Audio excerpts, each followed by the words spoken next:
Are you ready for even when we're running late, the best damn sports radio show on the planet? Man Hour Nation, rise up. I would like to personally welcome you to Man Hour After Dark. Say that while I bring you the host, Mike, Buck, and Cone. You know who's coming to the stage. Sports talk than what you about to hear right here. I second that. Go. You know that it's us when we talking about sports. Giving you facts on the field to the court. Tune in, we need the support. 1 hour too short, then listen some more. On all your stations, not dropping no music. Stripes like Adidas, but Nike just do it. Down 4 in the 4th, we go for the win. Michael 2 seconds, we taking it in. Buck, Mike, and Combs, you know what's going on. Man, now we're After Dark, no LA, we the big spark. No 4th and inches won't cut you short. Got the best talking, it's all sports. Buzzing more than buzzer beaters. We coming live, all 3 speaks go. And what is up, Man Hour Nation? Michael Buckosher here with the Man Hour. Head over to manhourradio.com. Check out the merchandise page, and of course, check out the blog section as well. We got a packed show tonight, guys. We're going to talk a little bit of baseball. We got an interview with the sectional championship Floyd Central, Tristan Polk. That's going to be very, very exciting. But first, let's welcome the man, the myth, the legend himself, Mr. Brandon B.C. Combs. What's going on, Combsy? What is going on, Buck? What is going on, Man Hour Nation? It is time, man.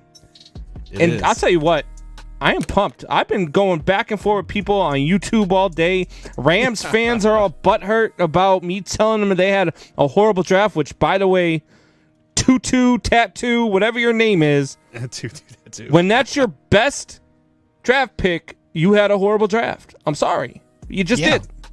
Yeah, so for those people that don't know what Combs is talking about, over here on youtube.com/Man Hour, we upload clips throughout the day there. So at 8 a.m., 11 a.m., 2 p.m., and 5 p.m. every Sunday through Thursday, I upload the clips. And then Friday and Saturday, I sprinkle in the 8 o'clock hour too. So guys, we're giving you like basically 30 uploads a week, Combs. Can you believe that? 30 uploads a week of just us. And it is just crazy. People want to know what we're saying, man. People want to know what we're saying. Especially about the Rams and especially about the Titans. Man, Titans fans and Rams fans are butthurt, man. I don't know what it is. It almost feels like you know, they caught us like messing with their sisters or something. I don't know what's going on. Well, I mean, the only one that would be messing with sisters is Wyatt, and of course he is not here because he is strategically late. We are running late because Wyatt is running late because I had to run all the way out to his house, give him a computer, and turns out he doesn't have the adapter to connect to my computer. So when Wyatt does pop on here, his mic is going to be a little bit iffy at best here. But Combs, last week you were talking about your fantasy football team. 4 hours per draft pick. Yeah. 17 rounds later. Are you finally done? Yeah, we are. You know, it took a week. It took 7 days. But that draft is finally over. I like my teams. I like my draft. I like the future of my team as well because I did get my boy, as you know, we represent here, Justin Fields, to carry my team through the future. And you know, I got some pretty other good quarterbacks to carry him this year with Tom Brady and Matt Stafford. So I'm excited about my team. So Justin Fields is actually not going to be number 1. He's actually going to be number 7. Did you know that? Well, he's number 1 in my heart. He's number 1 in your heart and number 1 in the playbook, right? Like it's that's all that matters. That's all that matters. That's all that matters. And when he goes to number 7, I'll still keep the number 1 jersey because everybody else will have a number 7 jersey, and I'll be unique. I'm just totally kidding. I figured 7 is a typical quarterback number, right? For that mobile type of quarterback. Are you stereotyping right now? I am very much stereotyping as much as Pace and Virginia do over there in Chicago. What number does Lamar Jackson wear? Number 7. No, he does not. What number is he? Lamar Jackson wears number 5, doesn't he? Pretty sure he wears number 5. Joe Flacco is number 5, I thought. Now you got me curious, Combs. What number is Lamar Jackson? Maybe he's number 2. I can't remember.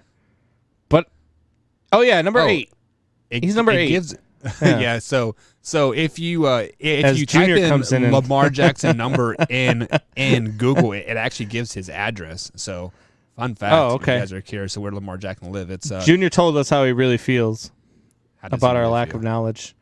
He says, 8, you jackass. 8, you jackass. So Wyatt is trying to call me in the middle of a show here. Should we answer it? Let's do it. Thank you for calling Man Hour. This is Michael. How may I help you? Hey, what's the login to StreamYard? I literally sent you the link in Facebook, buddy. Oh, my God. Wyatt, we are on the show, and you called in to find out how to get on the show? Pretty much. All right, guys. So give a big shout out to Wyatt as we are live right now, raw and uncut. So, Wyatt, if you would go to your Facebook Messenger, you know, where we chat all day long, I said, Wyatt, here is a link because I'm 100% sure that computer does not have admin rights. Yeah. And then I posted it. You know what? We got to give it to Wyatt. I mean, he just graduated. He's still probably drunk from all the parties he's been to. He hasn't even graduated yet, but his girlfriend has. Well, see, he's still drunk from all the parties she's taken him to. Nah, he's not drunk. He's a good boy. But see you in a second, Wyatt. We have sports to talk about. All right, see you guys in a second. So Lamar Jackson is number 8. Oh, man. Whoa, what is going? What the hell? What was that? Are you watching Kip Moore? Are you watching some stuff you shouldn't be watching on your computer on the other screen there? It was on my phone. Did we just get a little wrong button push? That is definitely not a man. We are going left. What is going on? Field so quick here. I mean, you had some Pornhub music come on the screen. That was Kip Moore, man. Come on, everybody knows who Kip Moore is. Nobody knows who Kip Moore is. You're right. So let's get into some anybody in the talk chat? Anybody know who Kip Moore is? I bet you there's everybody in the chat right now knows who Kip Moore is. I bet you Bo don't know, and Bo knows everything. Bo knows. Bo says, "Drop out, Wyatt." Yeah, you literally have 2 days left. Drop out of high school. All right, so let's get into some sports talk here, Combs. So everybody has circled June 1st calendar date as a date that players were going to get moved because of the less impact of salary hits and like all that stuff. June 1st has officially come, and the Julio Jones talks are starting to heat up even more and more and more. We are hearing about the Patriots. We're hearing about the 49ers. Packers have come up and surfaced, and the Titans. Where do you think Julio Jones is going to land after this is all said and done? Yeah, I keep hearing Patriots. I don't understand that talk at all. He takes them from maybe a 6-win team to an 8-win team. Like, that team is not going to be very good, and they're playing in a division where Buffalo is going to dominate, and Miami is still better than them even with Julio Jones. So I don't know why they would put him in there, but I don't know. I think that Julio Jones makes a lot. Man, Arizona makes a ton of sense. Dallas makes a ton of sense. Yeah. He really does fit in anywhere. He makes any team better. Mm-hmm. He definitely doesn't make any team worse. I think he's going to end up going to whoever is willing to give Atlanta the most. And, that very well could be the Patriots, just because the Patriots love trading draft picks. And I think that would be horrible for Julio. Like, I know Julio wants to go and win. I think going to New England, does he have a no trade clause? I'm to not where he gets to sure. choose where he's going. I mean, I doubt it because he is an aging guy and he only has a couple years left on his contract, anyways. But I have not heard of any no trade clause of whatsoever. Probably should have done my research a little bit more, like on that. But I definitely have not heard anything about a no trade clause. But the one thing that I did hear is last week when that let me put massive air quotes around this, when this trade was leaked between the Tennessee Titans and the Atlanta Falcons, it was a first-round pick for Julio Jones and a second-round pick. So does that even make sense? So basically, you are getting Julio Jones for basically a second-round pick. Like that. That's basically what it would even out to. Would you, if you were the Falcons, give Julio Jones up for a second-round pick? If that's the best offer, you're going to give him up for something. They're not keeping him. And they can't. And so I think that and that's the thing with the Atlanta Falcons is everybody knows you have to give them up. Right. And so it's one of those things where, man, I know you want a second round and I know you want a first round, but these teams are really just bidding against one another. The Falcons have zero leverage here, and they're going to take the best offer available. I just looked it up. He doesn't have a no trade clause. He doesn't get to pick where he wants to go. So, man, he probably does end up somewhere that's not really even a contender. I mean, because New England is not a contender, and if they're going to trade for Julio, Jones? I don't understand it. Even with Mac Jones, no, especially with Mac Jones, they're not a contender this season. Even with Mac Jones, I think Mac Jones needs to sit a year. Right, I do agree with that. But so I think so. I mean, like, obviously, I am embedded into the Chiefs community, and there are rumors out there that the Kansas City Chiefs are packaging a deal to get Julio to Kansas City. Couple of which involves a first round pick and one of our receivers as well for Julio Jones. If Julio Jones went to the Kansas City Chiefs, is that even fair for the AFC? Man, Julio in Kansas City is scary. That's a scary thought. That's a huge weapon for Patty Mahomes. Julio on one side and Tyreek on the other. It's just and plus Travis Kelce. Yep. Yeah, pick your poison. If that happens, they could very well go 17-0 and do the 20-0 that your boy Patty Mahomes said that he would. That's the only record he's thinking about breaking. I don't know if you heard about that, but I don't know. To just skin over that comment. Yeah, of course you did. So, but I mean, it's not like he was asked the question. They said, "What if you could break a record, which record do you want to break?" And he said, "The only record that I'm thinking about that I would love to break would be 20-0, which it's a team record, So he put the team before himself, so it's not a bad answer.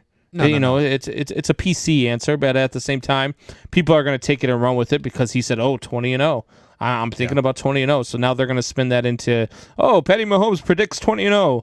Exactly. Even though that's not even the case. But that would be a nasty offense with Julio Jones. So let me bring up even this the Bears. like look at the Bears, man. Yeah. Look, if you bring Julio to Chicago on the other side of Allen Robinson, plus you got Darnell Mooney.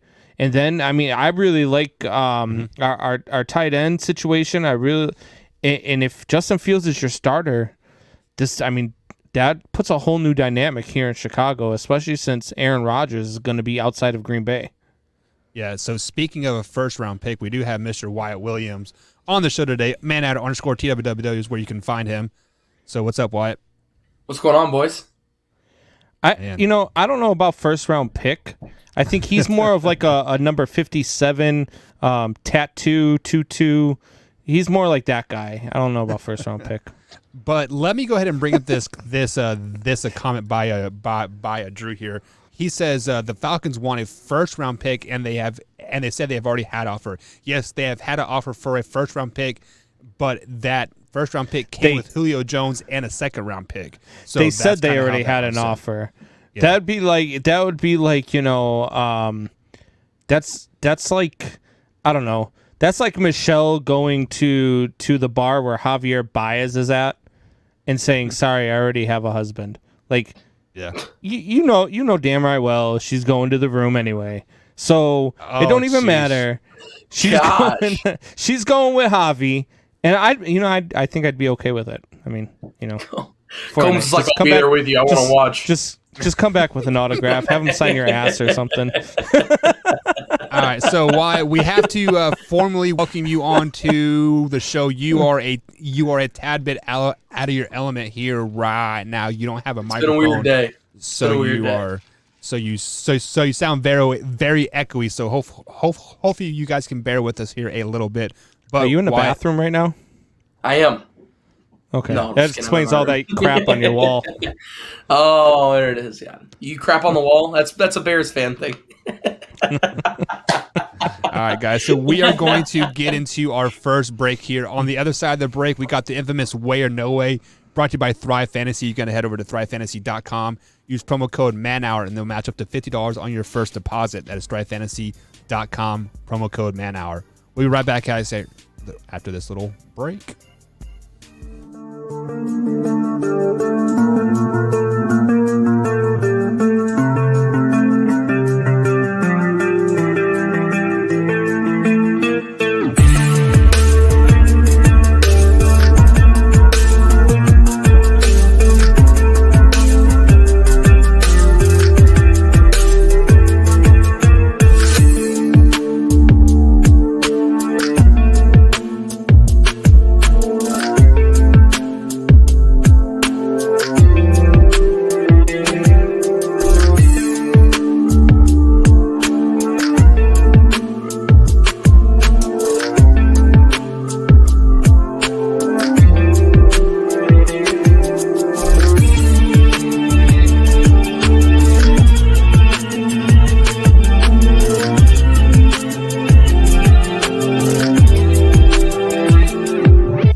And welcome back to the Man Hour, everybody. If you have not yet and you are watching us over on YouTube or Facebook, definitely click that like button. Show us some love. And if you have not been on manhourradio.com, definitely click on the merch. Get yourself some Man Hour swag. Boys, it's that time, man. It's way or no way. You guys ready? Let's do it. We're always ready for way or no way. All right. Hey, guess what, guys? We're going to talk some tennis. Yay. Oh, God. So Naomi Osaka has said that she does not like talking to the media, and the women's tour told her, too bad, you're going to have to fulfill your duties and talk to the media. So Naomi Osaka said, you know what? For mental health reasons, I'm opting out of the French Open, and I'm out for the foreseeable future. So I ask you guys this: Naomi Osaka opting out of the French Open is bad for tennis? I think so. I mean, she is. It's a tough one. I mean, I think She's the fourth-ranked woman in the world right now. I was about to say she's really talented. So, I mean, of course, whenever you lose somebody that's talented, it's going to affect you. I mean, if you have a top 5 player in any league decided to opt out for any reason, of course, it's going to affect your viewers. Those people tune in to see people of her caliber play. So I think, of course, it'll affect. It'll definitely affect it. Oh, you see, I've been going back and forth on this 100%. And for any professional athlete to opt out of interviewing because of mental health, that is absolutely asinine in my mind. And I think tennis would be better off without her, to be honest. Just because, if she cannot handle the media, I mean, how can she handle the pressure on the court? The media is just it's just a little sample size of what the pressure is you're going to feel on the court. So there's no way it hurts the tennis. Well, but I'm going to counter that point there. I mean, to say that they can't handle the pressure on her, she's the number 4 ranked woman in the world on the court, so she can clearly handle the pressure. She's beaten our girl over there, Serena Williams, 4 or 5 times already in her young career. She's also 50 years old. So, but she's beaten Serena when she was at the top of her game. Naomi Osaka is a big name in women's tennis, and to say that just because she can't handle the pressure, it's not about the pressure. It's about sometimes the media gets out of control with thinking that they have a right to an athlete's, personal life, or they have the right to an athlete's this or an athlete's that. Talk about the game. Talk about tennis. Talk about what their strategy is. Nobody cares. Naomi Osaka doesn't like dealing with the media in the French Open, and I've heard that a lot throughout tennis, is that there are media in the French media, there are media members in the French media, I should say, that are just, they come at you, and they come at you from a personal standpoint to try to get a reaction out of you, because that's what they're trying to do. And that stuff's not okay. Coming at an athlete just because you think you have the right to ask any question you want, that's not always the case. It's not always the case at all. We talk to athletes all the time, and the first thing that I always ask before we do an interview, is there anything you don't want to talk about? And that's off camera. And so when the media comes at you like that, I don't blame an athlete for not wanting to talk with the media. It would have been, would you be okay if she just sits there like beast mode and goes, I'm just here so I don't get fined? I'm just I'd fact, rather, though, he did get fined for that. He still got fined. but I'm okay with her. I'm okay with her sitting out and saying, you know what, fine. You want me to talk to media? I don't feel like doing it, so play without me. No way. Yes way. All right, guys. So Bruce Arians comes out today and says, it depends on what the doctors say, but I'm not sure how much Tom Brady will be doing at OTAs. He's probably going to be doing a lot of coaching. Tom Brady has not been very adept to coaching, bringing up young players. He's not interested in it, as he's shown throughout his career with New England and even in Tampa Bay. So I ask you this. It's a good idea to tell TB12 he may be coaching at OTAs. I don't know. That's another tough one. I don't know. I think it's kind of up to Tom. I mean, At this point, they brought Tom in and they've let him take over everything that he's wanted to do. And in a sense, he's kind of already coached the team last year. So, I mean, I think it's a good thing for the team. Everybody's going to learn around Tom because, as we found out last year, it is the Tom Brady way, not the Patriot way. So I think that this is another way to kind of get everybody adapted to Tom Brady and get them in his system. So sure, I think it's a good thing for him. So I think this is a no way answer because what is the fastest way to piss Tom Brady off? Tell him, hey man, you are over the hill and you are going to coach this team up. I mean, there is no athlete that wants to go out there and do his job and then coach a team as well. I mean, there is nobody out there that ever wants to do that at all. And to tell Tom Brady that he has to do that because they don't know how active he is going to be during OTAs, that is absolutely asinine in the end. I mean, come on, Bruce Arians, like, do you want a job? Like, you are being stupid right now, man. No way. Yeah, and Wyatt, you said that he coached the team last year. He didn't coach the team. He play called with the team last year, and that was just so he could do things his way. That's what Tom Brady likes to do. He likes to do things the Tom Brady way. And so, no, I think it's a horrible idea to tell TB12 he might be coaching unless you're expecting him to stay home, because that's what he's going to do if you're going to tell him that he's coaching when it comes to the OTAs. Just saying.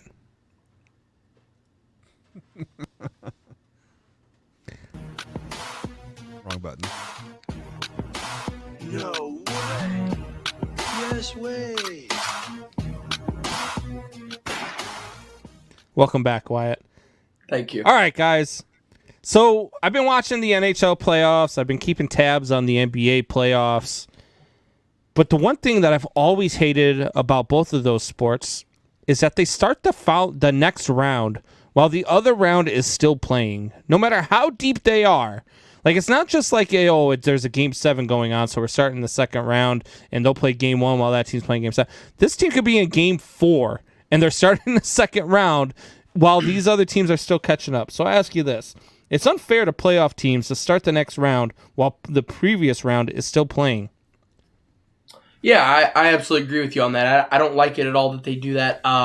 They should finish out a round because you should be rewarded if you have a 4-0 win and not a 7-game series. I don't think that you should be punished in a sense of continuing the tournament. You should get that break, that time with your team where you can kind of recollect, get ready for that next matchup where you're going to play somebody else for possibly 7 straight games.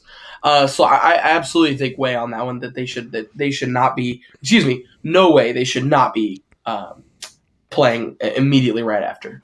So let me ask you this, Wyatt: would you rather have a break between the first and second round game or the second and third round games? I'd rather have a break between all of them. No, you have to spread out okay, evenly. hashtag waffle in the comments here because you can't have them both ways. You want Wait, why do you have to pick one or the other, Buck? The second and third, the third round will start before the second round's over too. It's not just the first round. But I'm saying, like, as a athlete, I want to break later in the playoffs. So the answer to that question is is way.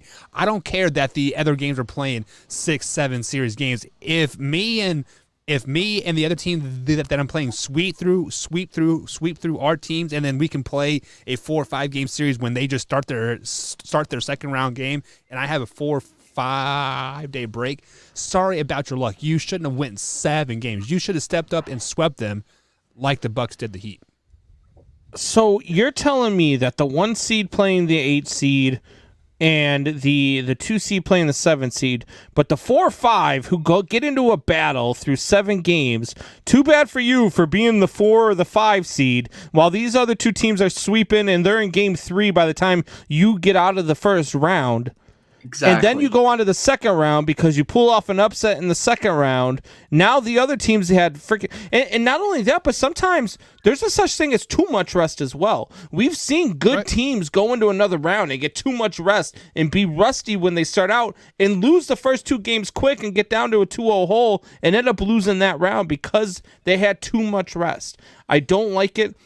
I don't mind if it's a Game 7, but I'm telling there's certain second round games while other teams are still in the 5th game of the series. It's like, if you look at the Western Conference right now, there in the NBA, there are 2 or 3 series that are tied 2-2. Right. You look at the Eastern Conference, and there are, I think all the series are either 3-1 or they're over. Yeah. So so you're telling me it's okay that the Eastern Conference, who might end up, because the Eastern Conference isn't as tough as the West, because the Western Conference is definitely tougher than the East, and they're going to play tougher opponents all the way through, so there's going to be more battles. You're telling me that the Eastern Conference 1 seed should get, a 5 or 6 day rest, while the Western Conference has to go to a 7-game series because there's more parity and more competition in the West? Sorry about your luck, but Combs, the final dates are already set. The games are like already set. It is just the locations to be determined. So it doesn't matter if you play a 7-game series or like a 4-game series. The finals dates are already set. So the argument here is kind of invalid, because, like, do you want your break in the first round or the second round or the third round? It doesn't really matter, because no matter how many games you play or don't play, the finals games are already set. I don't think. Tony Yeah, I was about to say. Anderson I don't says think deer I can. hunting season isn't until November. Can Brandon please tone down that jersey? You're just mad because after Aaron Rodgers leaves Green Bay in a couple of days, he's going to be the best quarterback in the division. Jared Goff is. Moving on. Shut your mouth. Do you have another way or no? That is the wrong. That is the God. You are horrible with wrong buttons. That is not the jingle. Do you have another way or no way? Of course I have another way or no way. What do you think? I'm unprepared? What is my name, Wyatt? No comment. No way. Yes way. And give me a Smirnoff Ice. All right, guys. So we were just talking about the NBA. I'm going to continue to talk about the NBA. The NBA champion will definitely come out of the Western Conference. What? Way. Because it is the Los Angeles Lakers in the Western Conference. They're not even getting past Phoenix. You're just going to leave it that way? Yeah. No, it's just way. Man, the answer is no way, because what Combs has said earlier is that the West is so closely compacted, but just between 1 through 8, that they're going to beat each other down, and somebody like the Nets or the Bucks are going to have the easy ass road to the finals, be well rested. So I think the champion is going to come out of the East. See, I'm going to say way, and I'm going to say because of the same reasons that Buck used for no way. It's going to be because the Eastern Conference champion is going to have such an easy road that they're going to be sitting down, and whoever comes out of that West is going to be battle tested. They're going to be hot. They're still going to continue to be playing, and whoever wins out of the Eastern Conference is going to have so much time off in between their conference championship and when the finals start that they're just going to lose 2 games quickly at home and then end up on the road for facing a 2-0 deficit. Do we know who has home court advantage in the finals? Is it the East or the West? Whoever has a better record. So yeah, it's probably going to be the Bucks. So it'll be the Bucks. Yeah, the Bucks had the best record. They'll have a better record than anybody they're going to face. I agree with that a Western Conference team is going to go towards the Eastern Conference and win 2 home games right off the bat, or 2 road games right off the bat. Look. That's tough. I like the Bucks. I like Giannis. They're not. It's going to be Brooklyn. It won't be the Bucks. Is Anthony Davis healthy? He's hurt. No, I know. That's what I'm saying. He's going to be fine. He's going to be fine for the games, though. He'll make it. If he's healthy, it's like a Brooklyn the situation. NBA Finals. I think that if he's healthy, come the NBA Finals, I don't think any team in the East has a shot to beat the Lakers. It's this simple. Because of the GOAT? Yes, because of the GOAT. They're still not getting past the Suns though. It's like the Brooklyn Nets. But they're hurt all year. They're getting hurt every game. But here now that we're in the playoffs, you better bet that Kyrie, James Harden, and Kevin Durant will all be on the floor at the same time. It's all just a farce. It's for ratings. Anthony Davis is going to be just fine, and they're gonna continue cruising along. Just like Chris Paul. Chris Paul's hurt too, but he played amazingly against the Lakers the other night. Ironically, he's not hurt anymore. So it's just Tori says the Bucks won't make the finals, but he's a Bix fan. Bucks lose I'm to a the Bix Sixers fan. in the East. I don't know who the I think Bix are, so. but I don't know if is so- that Oh, like in the if Eastern Conference Milwaukee. Finals? No. Is that like if Milwaukee and the New York Knicks combined a team, they'd be the Bix? Is that what that is? the Bix? 76ers won't make it out of the first round. Joel Embiid's out for the rest of the series. Just saying. It's true. It's Nets Lakers final. This has been set up all year.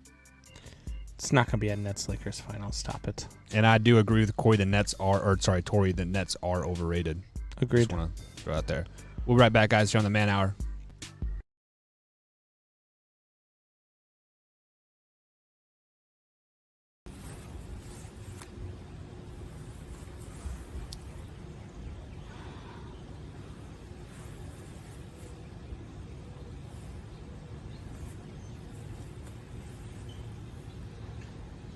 ManHourRadio.com.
And welcome back to the Man Hour, guys. Marco Buckeyes along with Brandon Combs and the Wyatt Williams.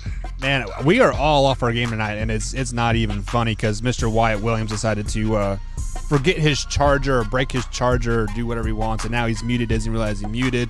He's trying to talk. Man, what a rookie mistake Wyatt is doing right I don't now. have Evan Rice. This is freaking me out. I don't like this. Yeah, you were I off tried for to like click a on week. your comment earlier. I didn't know this computer you gave me is touchscreen. I was like trying to adjust my screen earlier to like for my camera, and like everything starts moving, and I'm like, what in the world is going on? And then I move it. I'm like, oh god, it's like a touchscreen. That's cool. Yeah. What is this Yeah. thing? Yeah, it is a Microsoft Surface there, Wyatt. It's a $1,200 computer, so treat it with I like this kindness. thing, man.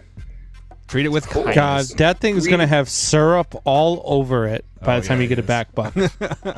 Syrup and like some like blown up balloon From- animals that he does. From all sometimes them on it. waffles, man, there's gonna be Smirnoff Ice bottle caps around the rim of the computer screen.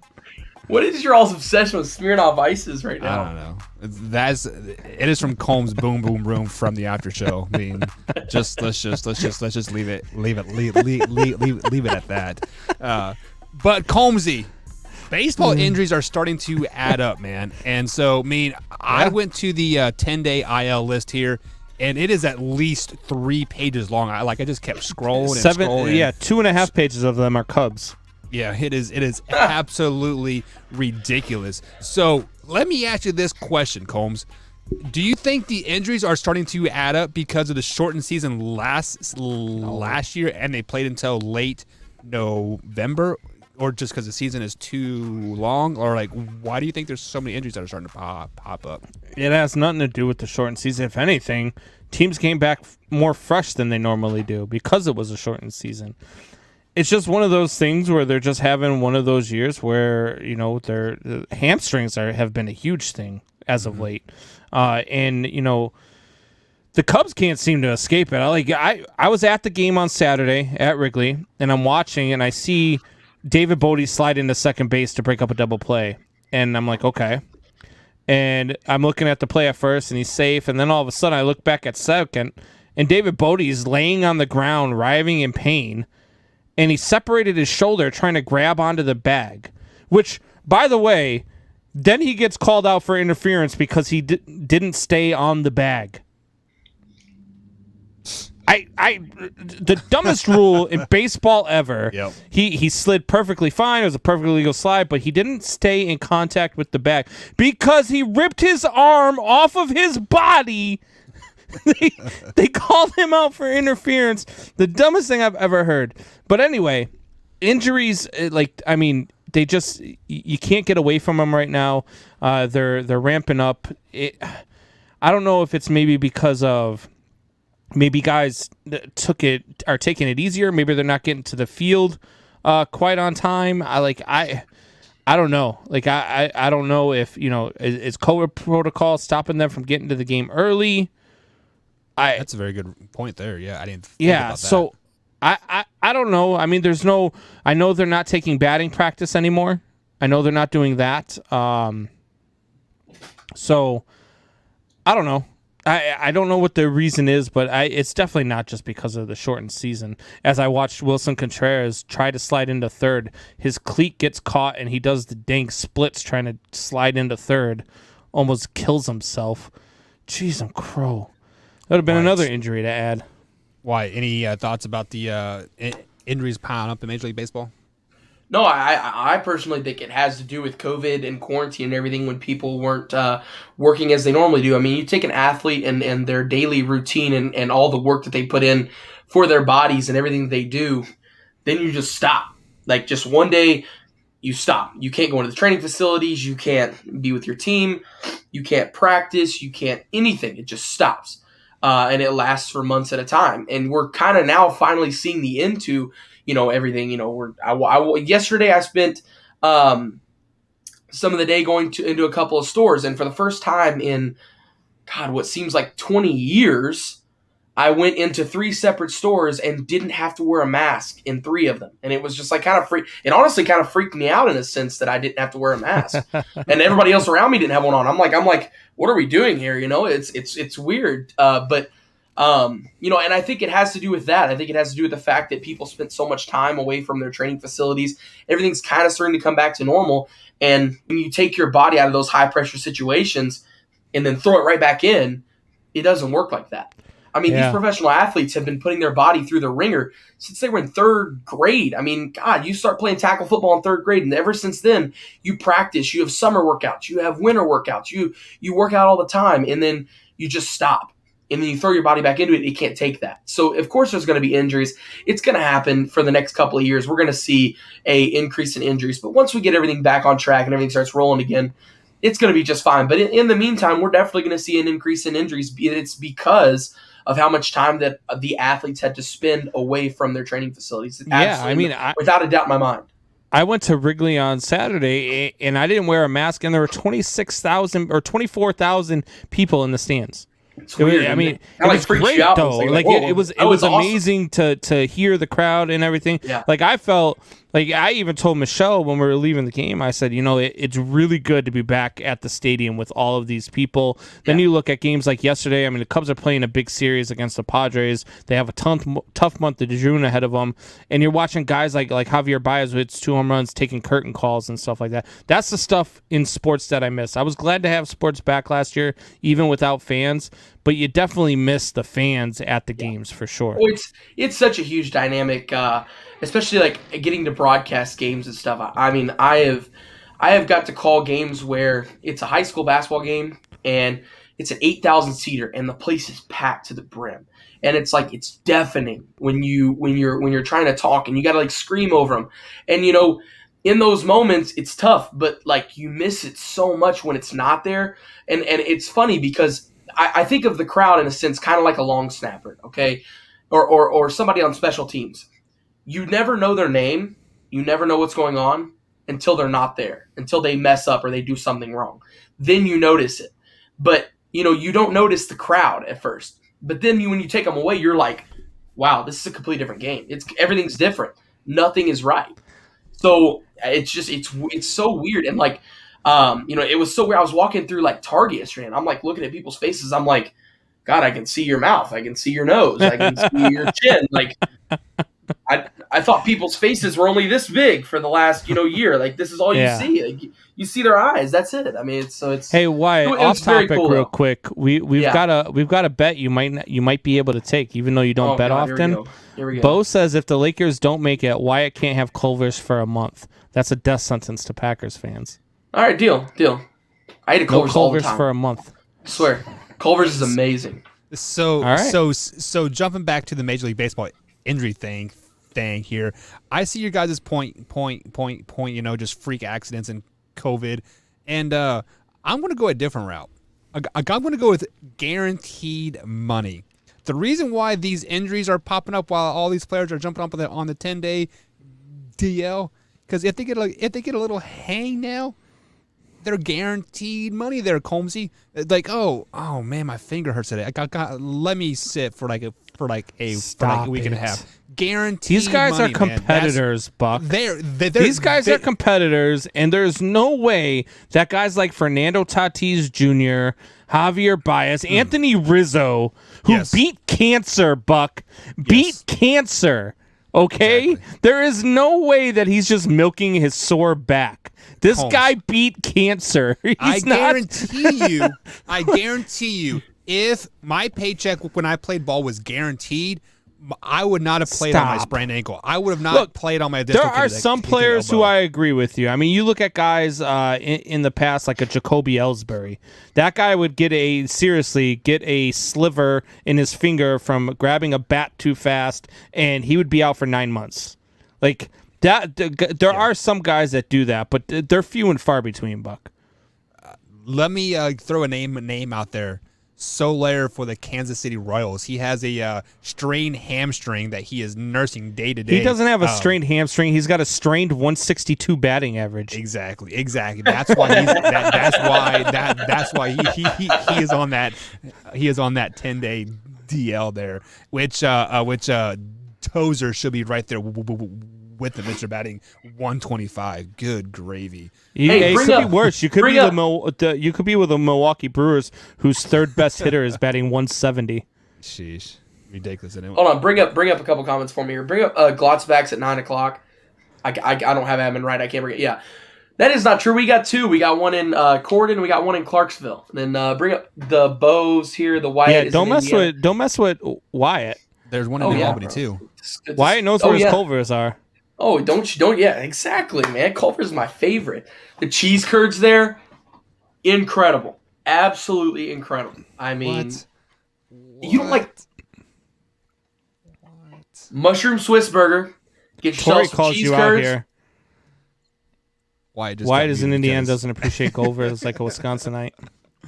Yeah. It's amazing. I'm telling you. So let's go ahead and move on to the next topic here. So as we were talking about injuries of Major League Baseball and like all that stuff, Combs brought up a very good point about fans being back in the stands. So why I'm going to kick it to you first. Are fans back in the stands a good thing? Not in the NBA, I guess. I guess everybody just spent some time away from stadiums and forgot how to act. We're spitting on Trae Young. We're throwing popcorn on Russell Westbrook. How are the guys storming the court and like slapping the ball away? It's ridiculous. It is absolutely ridiculous. It is a shame, and they should never be allowed to step in any professional sports arena for the rest of their life. I mean, it's horrible, especially the one who spit on Trae Young. If I could get a hold of that guy, I'd have beat him to a bloody pulp. You don't spit on people. I don't care how much you hate an athlete. I don't care how much you hate a team. Human decency. You don't spit on somebody. That's horrible. That is just. Let's be honest. He was just trying to see if Trae Young's hair would catch it. Right. Oh my God, man. That guy, he's a heck of a basketball player, but he looks like he combs his hair with C4 and dynamite every morning when he wakes up. I mean, it is so. God, I love Trae Young to death, but dude, you got to get something. You got to do something with that hair, man. It's wild. But no, I mean, it's a good thing. It really is. But it's just like, did everybody forget how to act? Like, yeah. Why are we spitting on players? Why are we throwing popcorn on players? That's not how you act. They're human beings. Have you seen the way the world has been the last 2 years? Why? Oh, no kidding. I No mean, kidding. look, we're filled with entitlement. We're filled with we Right. feel like we can go to games and act however we want, and we can't get in trouble or blah Right. blah blah blah. I'm glad I see those guys in handcuffs, but it has gotten carried away. You got guys like you're looking at.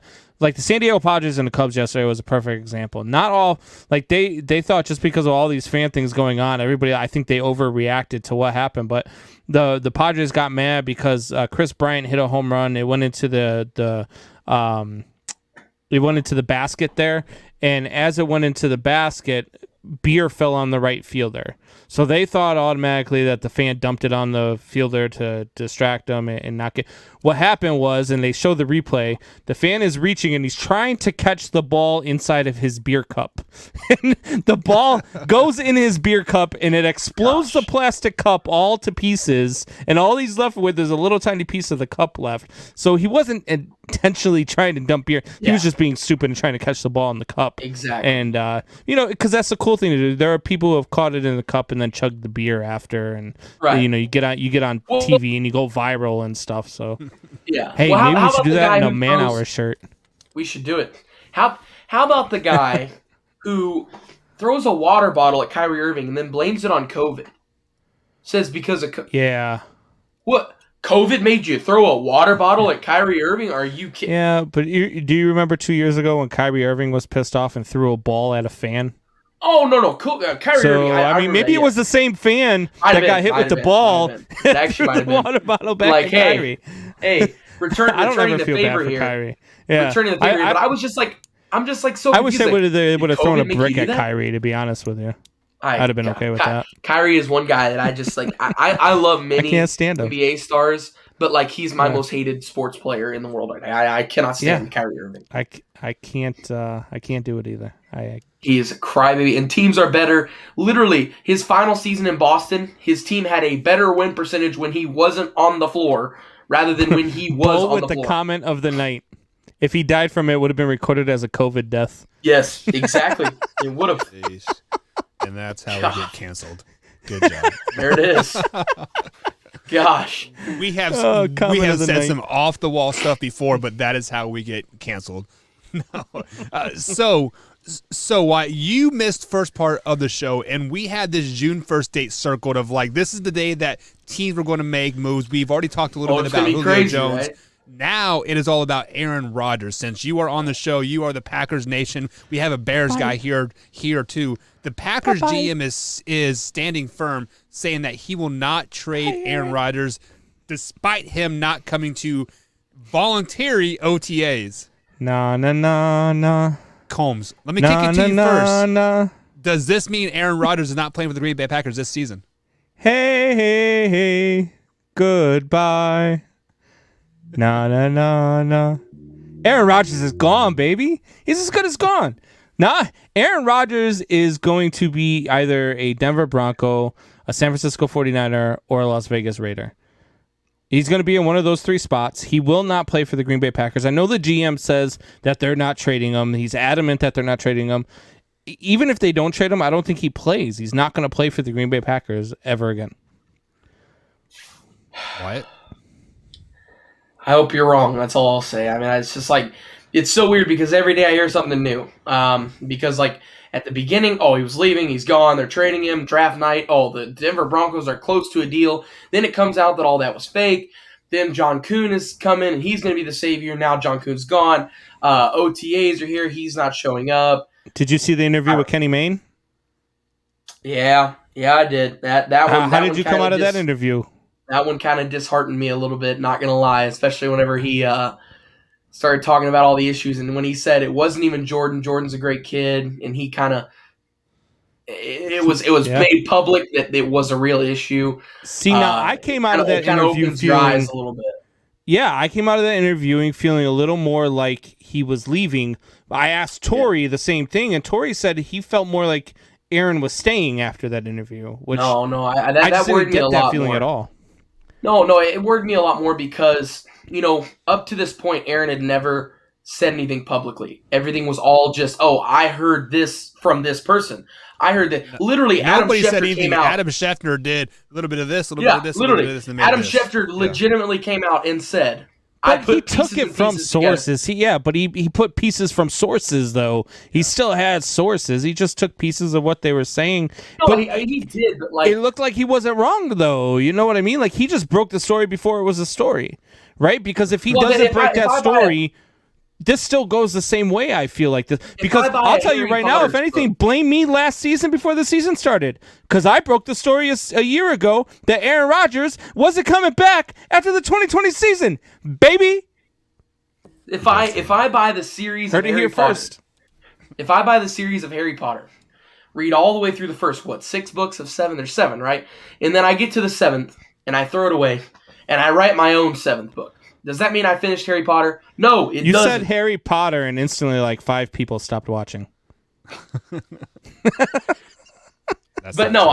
I think after the Kenny Mayne interview, I don't know how anybody can be more confident about it because like I said, Aaron's been quiet about the whole thing, and that right there was kind of like that was him being public about the issue for the first time ever. Like he's never really he's talked about, some things here and there that he didn't like that they drafted Jordan, but he's never once said in an interview something along the lines of, that was the issue or that wasn't the issue. It's been other cumulative things. It just came out to sound he made it out to sound very much like he was very put out and done with the Green Bay Packers. And I 100% agree with him, and he should be.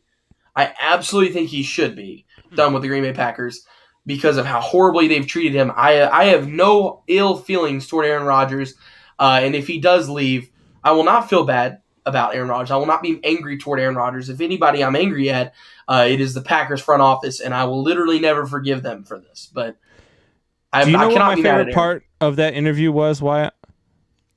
When Kenny Mayne When Kenny Mayne ended it, like every fan in the NFC North outside of Green Bay has wanted to talk to Aaron Rodgers for the last however many years he's been in the league. 16 years?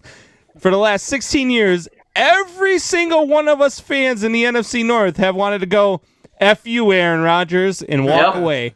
And Kenny Mayne did it, baby. He became my favorite interview man of all time, other than the Wyatt Williams, who, by the way, sir, congratulations on being the best.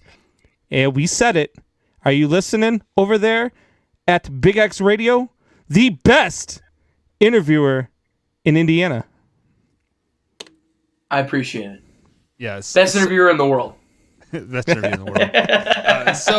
So let's go ahead and complete this circle here, Wyatt. Do you understand, guys, that he is missing voluntary workouts, right? These aren't even mandatory. These are voluntary workouts. Yeah, but he's never missed one his entire career. Okay, he's 17 years into the league. Like, at what point you're like, you know what? Come on, Buck. I think I'm good. Buck, Do Buck, even if you showed believe up what to you're an saying event- right now? Buck, if you showed up to an event for 17 straight years and then all of a sudden just didn't and you weren't sick, like wouldn't people be a little worried? Like if you showed up to your high school reunion every single year for 17 years, but then the 18th year you didn't, for 16 years and the 17th year you didn't, wouldn't that be a little worrisome to your classmates? Like, oh God, did Buck die? Or where is, it's like he hasn't missed one. Now he's missed one. I think this is a statement situation. I think this goes much deeper than just being on vacation with Miles Teller. And I love Buck, Miles Teller. if you go home, okay, and you get home from a long day of work and your wife is just not saying a word, right? Just not saying a word to you. You know something is wrong, right? You know that there's something there because she's just not saying nothing. Not just that she's just quiet or tired or walking past you or you haven't seen her or been in the same room as her or anything like that. She's sitting next to you and she's not saying a word. And then when you ask her what's wrong, she basically goes, nothing. I mean, isn't You that know every right woman, then and though? there. You know right then and there. You might as well just go ahead and go to bed because the day's over. And that's essentially what Aaron Rodgers is doing to the Green Bay Packers right now. Pretty much. And you know I'm right. Tori knows I'm right. Wyatt knows I'm right. Packers fans are having a hard time admitting this too, man. Like, Wyatt is the first Packer fan I've ever heard admit this so far, that they feel like Aaron Rodgers is leaving. And Aaron Rodgers, I'm telling you, and I'll pat myself on the back all day long for this one. I called it. I've said this for over a year. Aaron Rodgers was not coming back. And it started with the draft pick of Aaron Love, even though he says, or Jordan Love, I should say. And you can't deny that the draft pick of Jordan Love was what started the fuel to this fire. I don't think it started the fuel. I just think it was the biggest fuel to it. I don't think it was. No, that definitely was not the first gasoline dump on the fire. What do you think was the final straw? Was it the not drafting another offensive player again this season? No, the final straw was sending off the MVP and the best quarterback in the league on 4th down. That was the final straw. The fact that Matt LaFleur did not trust him. They're in loser denial, but yes. The fact that was the final straw. The final straw was whenever Aaron Rodgers wasn't out on the field on 4th down. Because what that said was Matt LaFleur trusts his defense more than he trusts Aaron Rodgers, and that's a problem. That's a big problem, especially in my book. It's horribly stupid. That was the worst decision. Yeah, like I would have fired him before he got off the field. Matt LaFleur would not have been my coach after that decision. No. That was the worst decision in NFL history. Terrible. It's horrible. It's horrible. All right, guys, so we are going to take our next little break. On the other side of the break, we got the infamous game of Guess Who. Simple ask a yes or no question to guess the athlete. And then, of course, we got an interview coming up as well. Wyatt, you want to tell the people about the interview coming up here in about 15 minutes? Yeah, we've got somebody we've had on, as well as somebody we have not had on yet. We're going to have 2 baseball players from the Floyd Central Highlanders. As you see the license plate there, it's the school in the area that I went to for 3 years, and I transferred to Jeff, of course. But they just won their sectional title. Tristan Polk being the person we've had on a couple of times before, he quarterback for them, as well as baseball player, and then Casey Sorg, who's headed to Bellarmine next year as a D1 baseball player. So 2 really good baseball players just got a sectional title, and really excited to talk to them about it and see what they have to say and everything. It was a great sectional. It was a great game, so should be a lot of fun. All right, guys, we'll be right back here on the Man Hour. Stay tuned. What is your name? What? What is your name? Buck. Where did you get that shirt?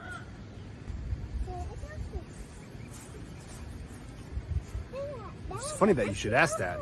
Head over to manhourradio.com. You can pick up the shirt up. $15.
And welcome back to the Man Hour, guys. Michael Buckheisel and Brandon Combs and the Wyatt Williams. Head over to manhourradio.com if you miss any part of the show whatsoever. You can also find us on youtube.com/manhour. Do upload the clips each and every day over there. So let's go welcome the boys back onto the screen here. What's going on, Combsy? The chat, man. Freaking Drew asked who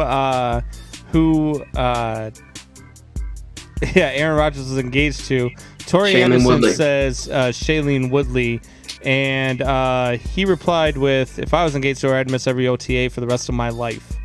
And then he said something else, which I will not say. Good looking. She's not good looking. Not a big fan of her, honestly. You know what's funny is he's been with some, we'll say homely looking women, other than Danica Patrick, of course, in his career, and cover up. That's all. Alrighty, guys, cover up. Let's get into the infamous game of Guess Who. It's a simple yes or no question here. Actually, you know what, Wyatt? We got the two boys in the background here. Do you want to start the interview here? Sure, or we can play Guess Who with them. It's whatever you want to do. Nah, we'll go ahead and start the interview because we know that Tristan Polk does not know how to guess players very well. Let's just be flat out honest. Sure. So we'll let you take the floor there, babe. Take the floor there, big guy. All right, Buck, I don't know if you forgot. I'm on your computer, so I don't have admin rights to bring them on. There we go. All right. So I've got Tristan Polk, Casey Sorghum. Casey, I think you're muted, buddy. I see it there. What's going on, guys? So, White, how's it going, What's man? up? How you doing? Thank you for having us. No problem. Hey, day after the big day. How are we feeling today? Like a dream, baby. For sure. Feeling pretty good. For sure. Yeah, Back to work. So I'll start with Hold Tristan on. first. I'll start with Tristan first here, and man, we'll back this up all the way to the Seymour game. All right, we'll get into the New Albany game in a minute. We'll get into the championship later on. First, we're going to start with the Seymour game, and both of you played huge roles in such. But the big play, of course, of the night, you guys are up 1-0, okay? And Seymour has a guy on third. There's 2 outs. They've got to get the guy to score to send it to the bottom, and then you guys will bat, of course. There's a guy on third. Tristan, you're pitching. You throw a rocket right down the middle. He cracks this thing over to Ty Becker, the first baseman. He uses his body to stop it, flips it to you, and you turn on the burners to beat the base runner first, get the out. That's the game. What was going through your head right there?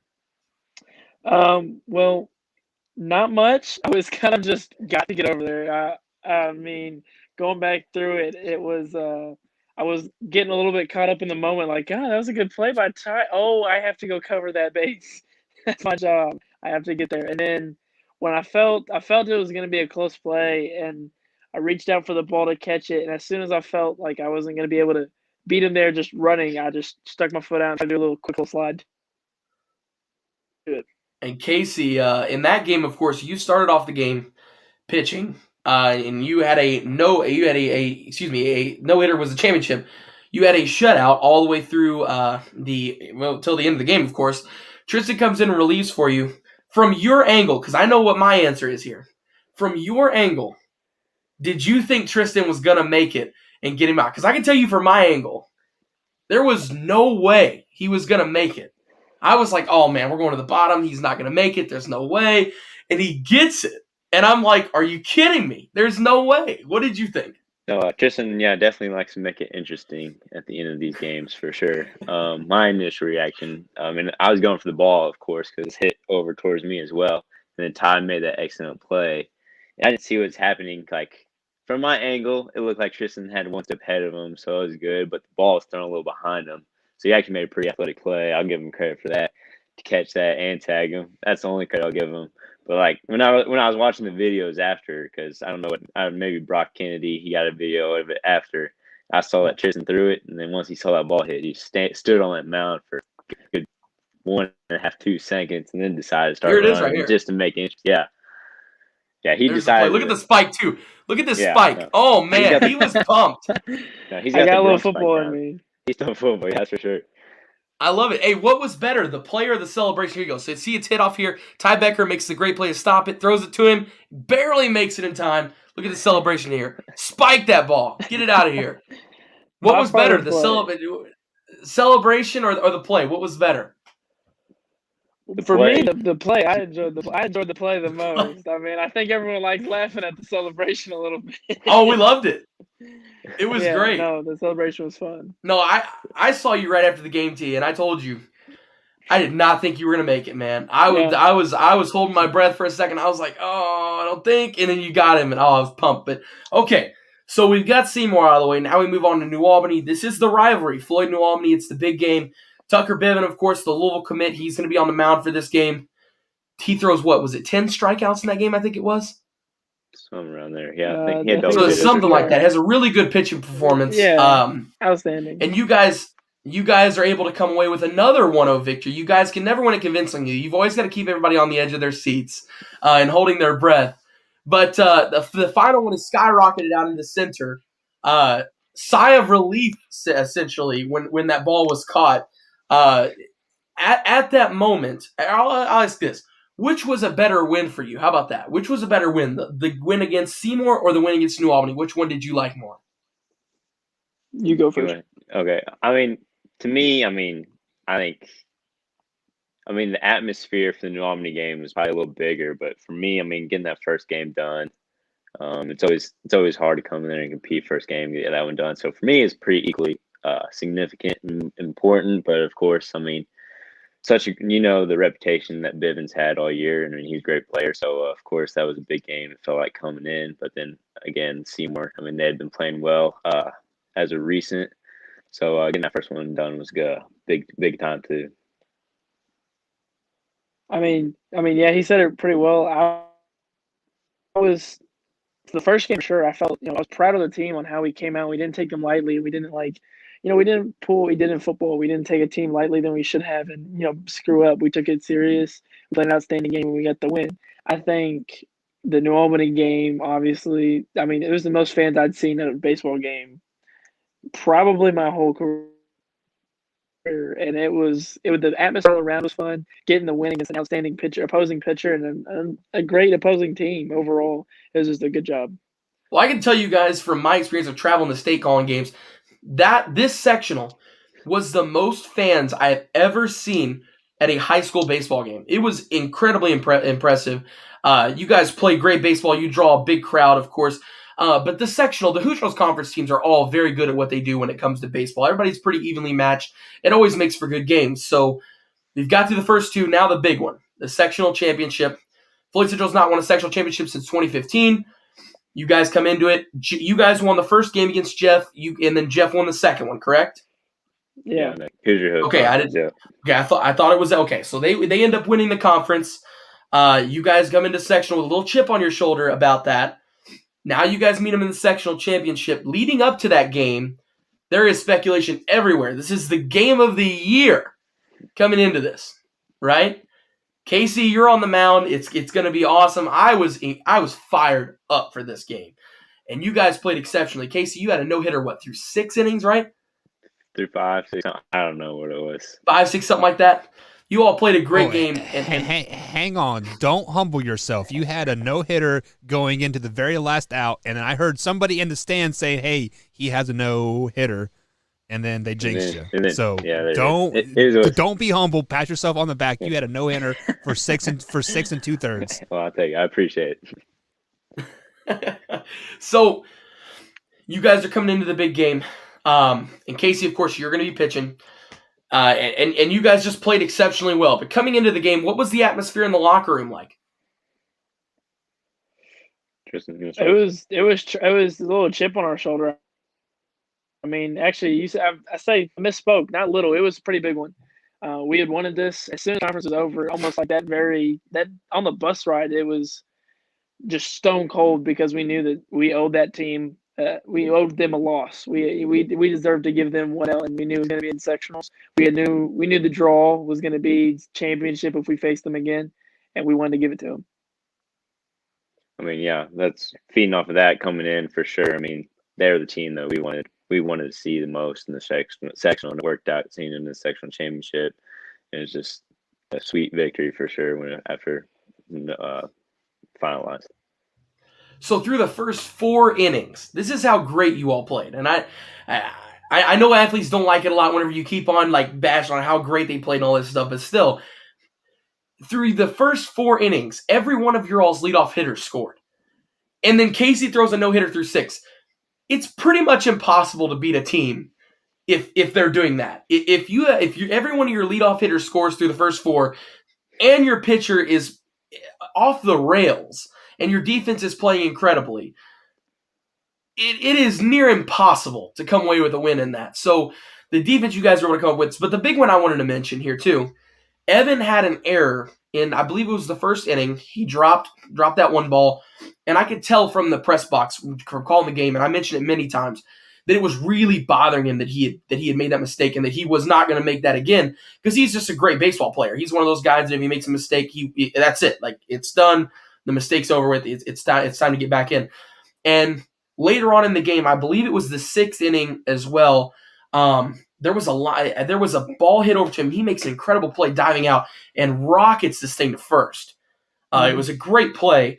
But what is it like to play with Evan, and what is he like on the field as a teammate? For sure. I mean, obviously he's a great player. Defensively, he's exceptional, and offensively he brings a key spot in the lineup. But I mean, for me personally, when I'm on the mound, I mean, with him and my whole defense, I'm very confident. I mean, pitch to contact, that's all I got to do because I let my defense work behind me. You saw that in our sectional championship game, and then you've seen it all year. And so, especially him too. I mean, over at shortstop, like you said, he probably was bothered by that play because, I mean, he doesn't make too many mistakes, but he got some redemption, some nice plays after that to redeem himself.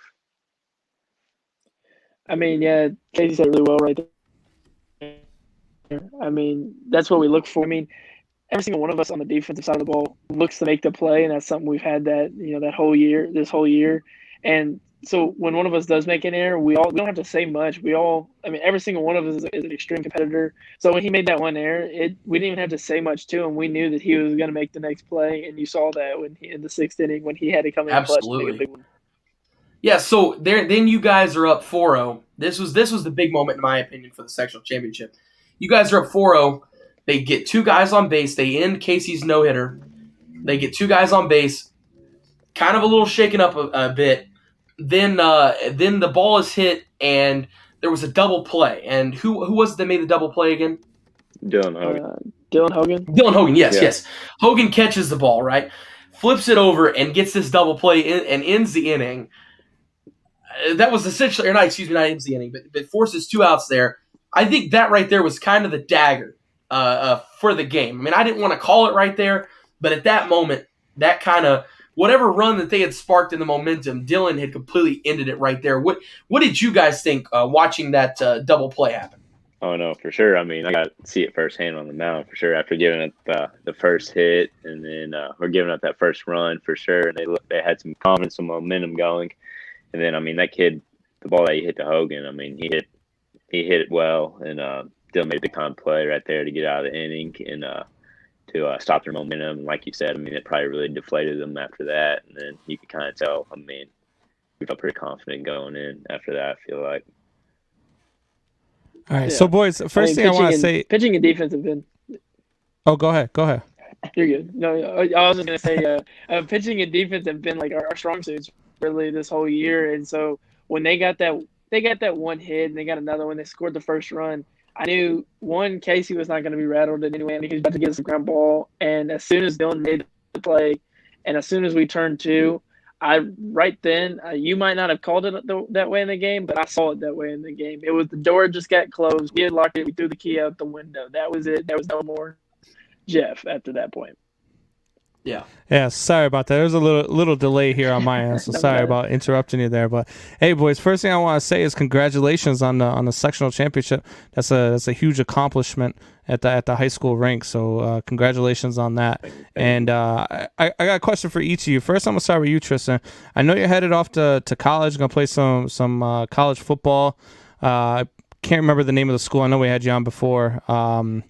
It's a Catholic college, correct? Marian University. Marian, there you go. So, are you going to be a 2-sport athlete at Marian? I will not be. I will just be football. Okay. So let me ask you a question. So football is your thing, and we talk, and I always come at you with some fun questions. We talked about the football one, and you were pitching last night. If you ever had a chance, say you're going to Major League Baseball next year, name me one player right now you would love to face on the mound. I would love to face on the mound. Well, this is just a little bit of the football in me where I'd want to face the best of the best. I'd take Mike Trout just because, one, he's a great competitor, a great batter, and if I could get 1 or 2 strikes on him, I would be able to brag about that for the rest of my life. Yeah, no, absolutely. I agree. I like the Mike Trout. I'd like to go against like a Fernando Tatis or a Javier Baez, just because if one of those guys hit a home run, which they would if I was pitching, I would just love to watch them pimp it as they hit the home run, because I could be like, yeah, I was there when they pimped a home run off me. That would burn my soul too much. I would hate it. That would make me really mad. I would not hear the to see him round the bases after they just sent it 450 down center. Yeah, that 450 would probably, like, if I was at Wrigley, one of the balls that they hit off of me would probably land on the rooftop about 6 houses down, across the street. So, but anyway, Casey, I noticed that every time we say sectional champions, this smile comes on your face, man. Like, there it is. You there still it is. can't, yeah. Like, for those of you on Big X Radio right now who can't see this, every time we say sectional champions, this smile comes on his face that, like, I can't explain it. It's just pure and utter joy, man. And I love every second of it. So one thing I need you to do for me right now, if it's possible, say I'm a sectional champion without smiling. I don't know if I can do that. How many times do I get? Yeah. So Casey, you're headed off to what did Wyatt say you're headed off to play college ball at? Bellarmine. Okay, Bellarmine. So are you going to be playing baseball for them? Yes, I am. Okay. Sure. Now, same question I'm going to ask you, like I asked Tristan, but I'm going to go the opposite way. You get to hit. Okay. Name me one pitcher that you want to go up against. Oh, man. Oh. I think right now it's got to be Trevor Bauer. That way when I get a hit off of him, I can celebrate off of him like he does all these hitters. That's my answer. Well, then, and also, what would he's the celebration the only one be? that you celebrate. He's the only one that you celebrate. It's not going to come at your head the next time you're up at bat, too. Well, you know what? I'll wear it. What would your celebration be? That's what I want to know. Would you do the sword? Oh, for sure. Flip it. That's the one. The sword is. And then you flip it right after. So you go sword and then the bat flip. Oh yeah, for sure. Nice. Oh, that one's pretty cool. I like the pull, the shotgun where you're shooting at something and then you just flip the bat. Yeah, I love that one. I see that little kid do it with the wiffle ball bat all the time. So, but all right, guys, I just want to say congratulations. Had a couple questions for you. I'll let Wyatt carry you guys out from here. Congratulations. We asked our comment section if anybody had any questions here, and we've got a familiar face for Tristan Polk, because you actually see him in the profile pic there, the big old number 9. What moment stands out from the season so far besides sectional for you guys? Oh, well, we've been asked this question senior night. We all had a resounding answer. Definitely the Trinity win. Personally, for me, that win right there was a sectional-esque win for me. But almost, I think another one's the beginning before the team, like before tryouts even happened, where we were sitting there like the core members of the team, and we laid out a plan on what we wanted to do this season, how we were going to do it. I mean, those Sundays we spent they were a ton of fun. I enjoyed every single one of them, every minute of it. In case for you, buddy. I mean, of course, like you mentioned, Trinity and our meetings on their Saturday mornings with the donuts and the Jocko Willink videos. But for me, I mean, honestly, the what videos? Jocko what was Willink. it? Jocko Willink videos. He's the military guy. You gotta look. Oh, him okay. Up. He's good stuff. But for me, I mean, really, our first game, to be honest, I mean, we didn't even win our first game. The outcome wasn't good, but getting to play high school baseball after losing our junior season, that was really good. And of course, we got to play travel ball in the summer, but the atmosphere for high school baseball is just so much different than travel ball. Getting to play for your community, getting to play for each other, and it was really special for that. Yeah. So I talked to one of the people who was a member of I believe it was the 93 sectional when they Floyd Central 1 sectionals in 93, right? For baseball? Ooh, you're going back deep in time. I think 92, 93, somewhere in there.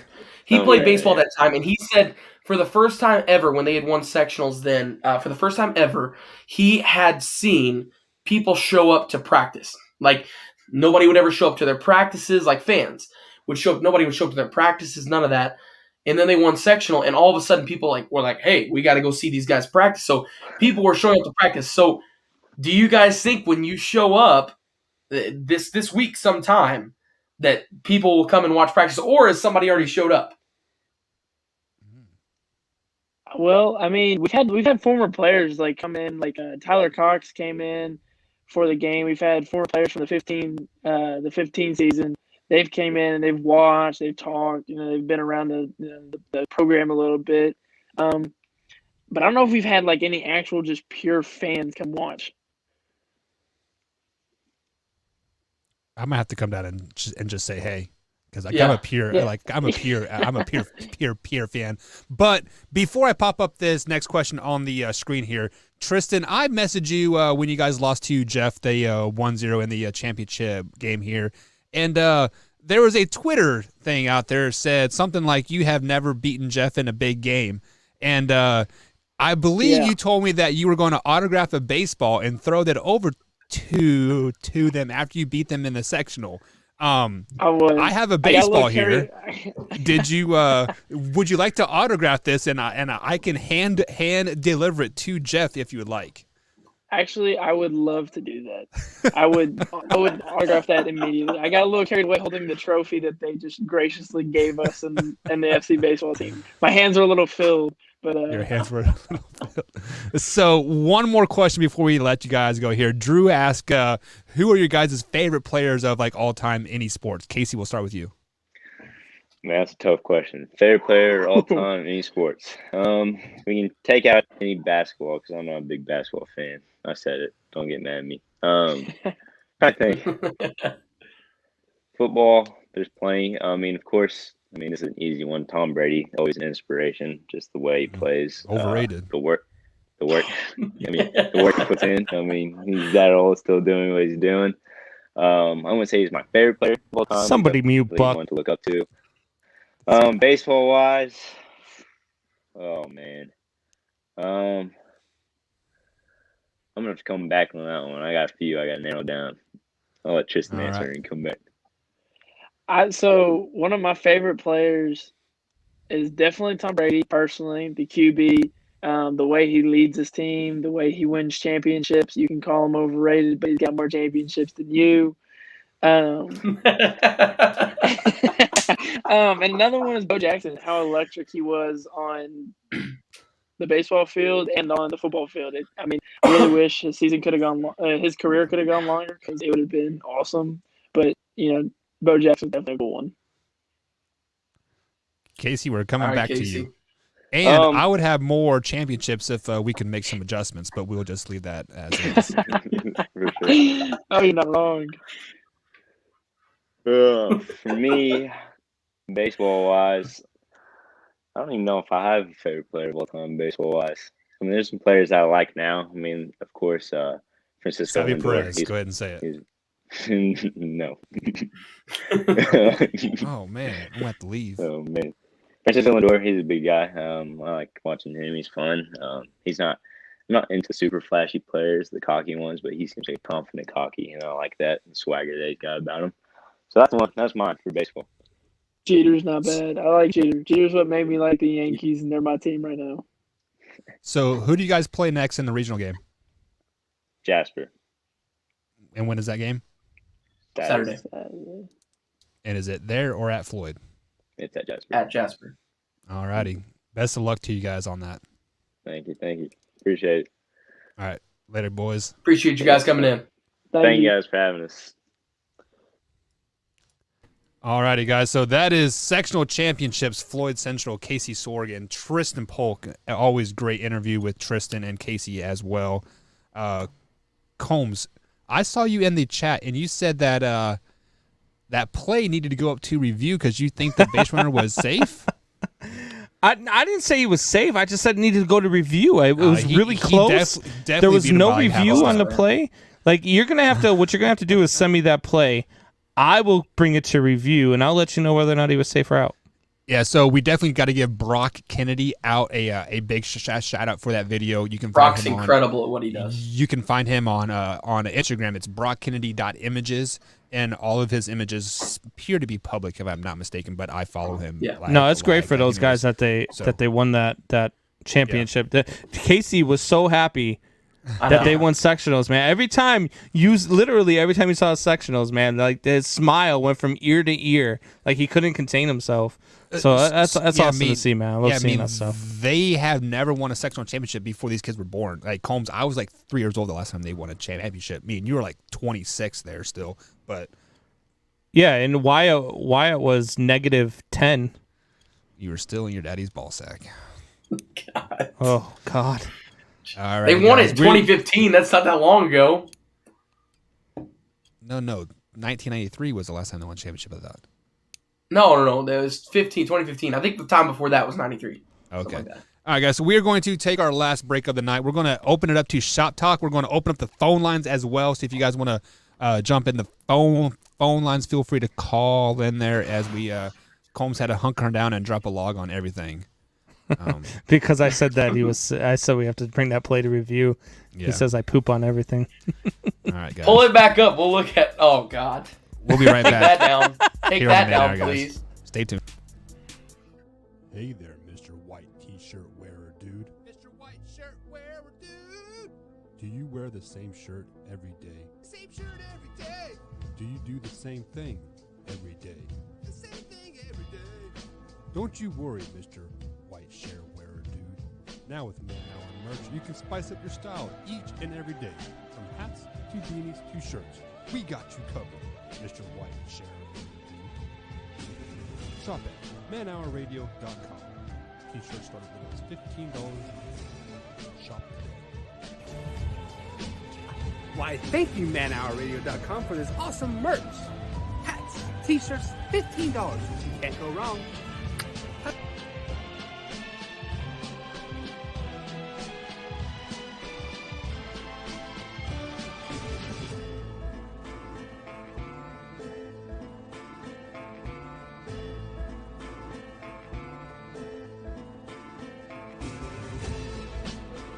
Pretty obvious in that one. Dak's coming back off. You got Tom Brady and did I mention 22 starters coming back?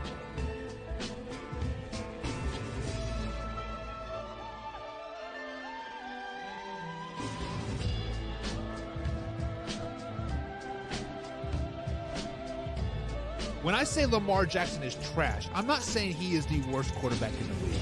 But he is definitely not the best quarterback in the league. When you say somebody is trash, it is based off the perception of the general public.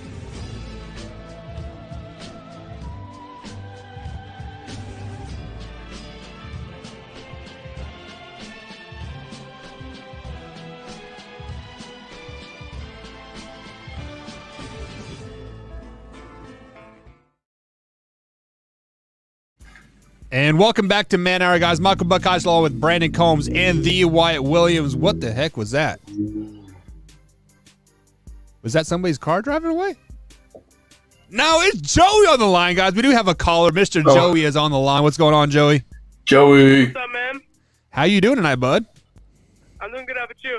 Well, we are doing great. It's great to hear your voice. Great to see you active in the chat tonight. First things first, man. Are you out of school yet? Like, are you officially on summer vacation? I've been out since 27. Okay, Mr. Big Shot flexing on people. Hey, Joey, I got a question for you real quick before you go and give Art your question. Yeah.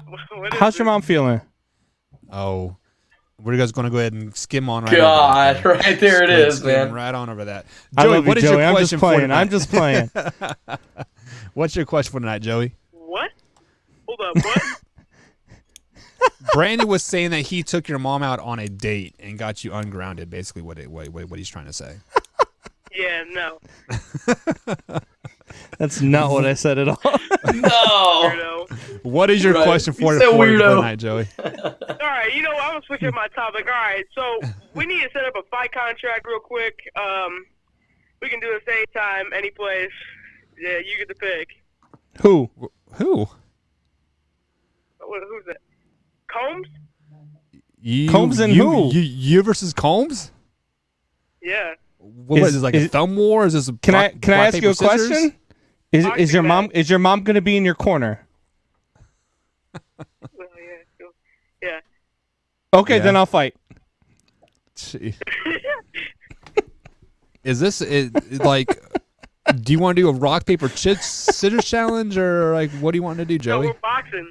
No, we are Oh, boxing. you Okay. First things first. Alright. You must be at least 16 too. Like boxing, you're 14, right? and too bad. second thing second, I'm a United States Marine. I can't fight you till you're at least 18. Yeah. That's assault, brother. That's assault, brother. Do you have any other questions for the boys tonight, Joey? Well, I got a comment. Okay. Dude named Bo Garius here. You always sound stupid. These comments are like horrendously stupid. Hold up. I'm a married man. This is the closest to sexual anything I've been in years. I swear to God, it sounds like White is saying. You'll understand that. Sectional. You'll understand that in 10 years when you get married, Joey. You'll understand that. Whatever. All right. Thanks for the call, Joey. Ask your mom. She's married. Tebow is the best. Yes. He hung up the phone. He said, "Ask your mom." She's married? Joey just mic dropped on us. He said Tebow is the best. So why we have people saying great job, great interview, like Appreciate it. as always, guys. That is why Wyatt won the reward of the greatest interviewer in Southern Indiana. Hey, one thing I do have to give you a tip on, Wyatt. Okay. Yeah. So we let you have the floor. We put you on the screen with whoever you're interviewing, right?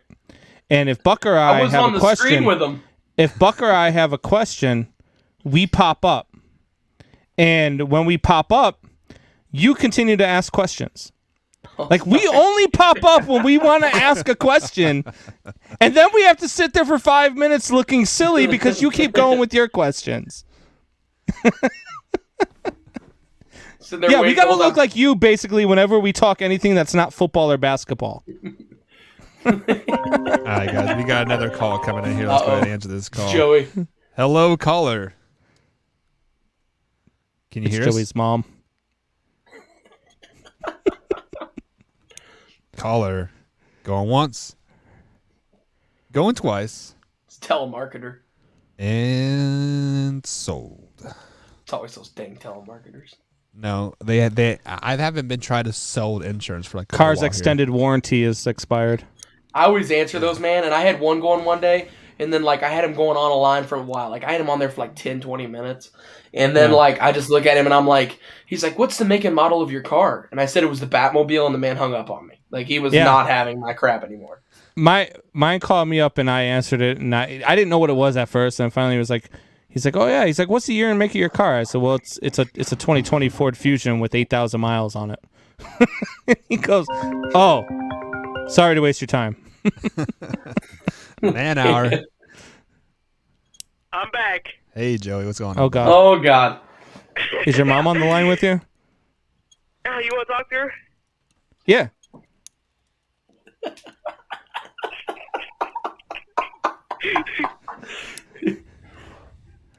What, are you scared? Nope. Are Nope, she's dead. Too bad.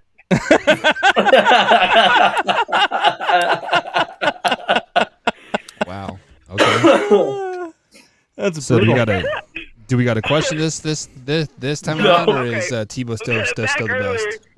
Back earlier in the show, you said some guy was catching a baseball, looks like his beer in the cup, Yeah. and we will do this.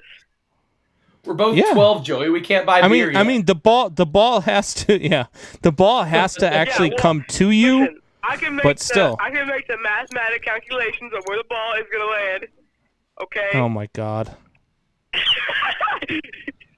Fun fact, I do remember hearing a story where there is a guy that does all these calculations of like foul balls for each stadium. Zach Campbell. Yeah, and like he has over like 3,000 foul balls that like he has caught. So Like Zach Campbell. maybe Joey's on to something there. I guess maybe. All right, Coleman, you want to talk to my mom? I'm being Yeah. serious. All right. This is so awkward. I'm not even gonna lie. No, mom. This is going crazy. Tell the dude to shut the hell up. Please? All right, Joey, we're going to let you go, man. We got an after show to start, man. Whatever. All right, have a good night, buddy. Bye, Joey's mom. All right, guys. So the after show has started here. I posted a link. If you are a member, you can click on that link and head over to the after show's show. over? We're going to talk a little vacation time here. No, why? We have a couple minutes left. I want to ask you, like, so you were kind of. Oh, we're gonna play Guess Who? No, we can do that sometime. So I want to ask you this question since you were waffling around the answer the whole time, and we got up to the top here. Is Aaron Rodgers going to be a Green Bay Packer this year? God, I don't know. Like, I don't. The correct answer is Wyatt does not care because waffle all day long. Holmesy, send us out. Man Hour Nation, rise up. After